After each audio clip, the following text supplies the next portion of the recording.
Hello, good morning mga kamotor vlogs. Update tayo sa laban ng Inoue Tapalis at ganun din sa resulta na dumating na kay Inoue at update sa Casimero fight. Pero bagong lahat, pasok intro.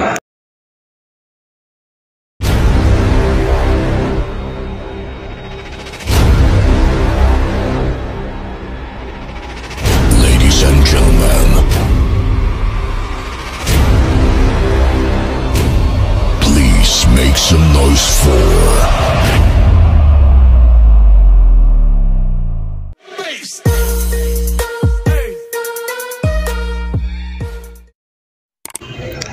Hello mga kaibigan, ito naman Damo Motor Vlogs na muling nagbabalik sa ating munting channel.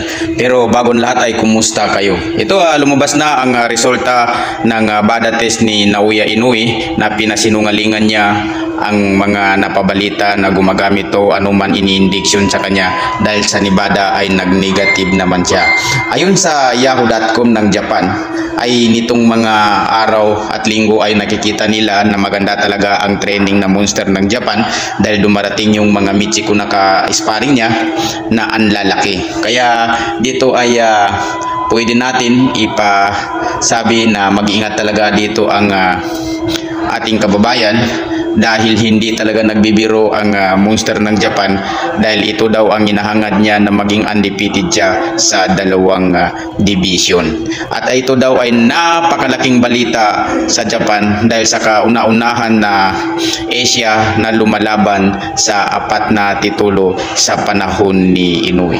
Kahit na ganun pa man ay nagkakaroon ng hindi magandang unawaan ang promoter niya at saka si Bob Arum dahil hindi nga daw siya nagpo-promote dinuting nakaraan araw lang ay na-upload natin ang regarding sa mga nangyari na yon ay ating pong ini-upload na hindi sila nagkakasundo, pero sa kabila nun ay tiwala ang monster ng Japan na kayang-kaya nila ang ating kababayan. Kaya sa muli ay mag-iingat talaga ang ating kababayan. Ay isa rin sa dako pa ron ay ang training o ang trainer ni Janre Casimero na si Quelods ay prangka na suportado nila si Tapalis pero ang talpak nila ay doon kay Inoue. Ganun pa man sa mga ibang balita naman.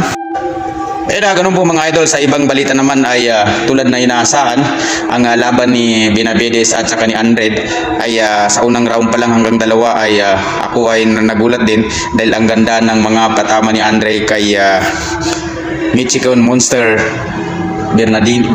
Benavides, pero hinahayaan lang niya na tamaan siya hanggang sa pagdating ng ikatlong round ay nakuha na niya ang distansya at sa pagdating ng 4 round ay na-knockout na niya si Andrade.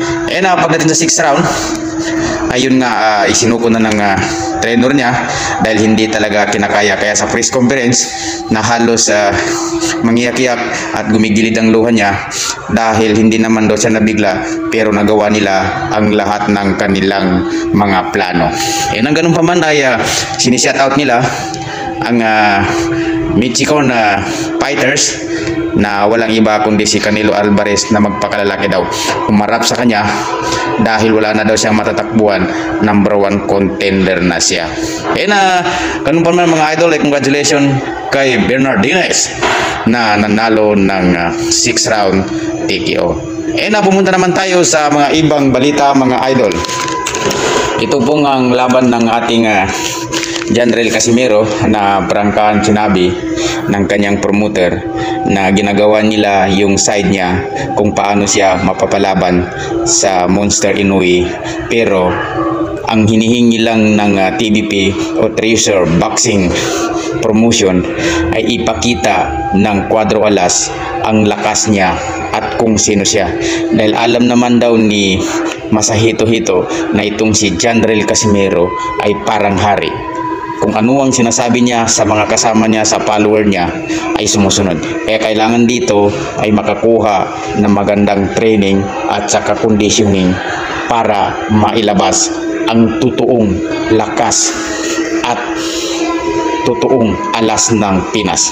Kaya ganun pa man ay hangad natin na sa mga ginagawa ng TBP ay magkaroon ng mga balita na ating may pakita rin dito sa Damo Motor Vlogs. Kung nagustuhan nyo ang usapin natin ngayon mga kamotor vlogs, ay baka naman pwede maglambing ng isang like and subscriber naman dyan sa inyo, and isang napakagandang araw, hapon o gabi, anumang oras na mapapanood nyo ang ating vlog. Hanggang sa muli, and magandang araw po. And sinashoutout ko po yung Ron Motorworks na nasa Napendang Taguig na magpagawa na kayo dahil maganda ang kanilang service. Shoutout po Ron Motorworks.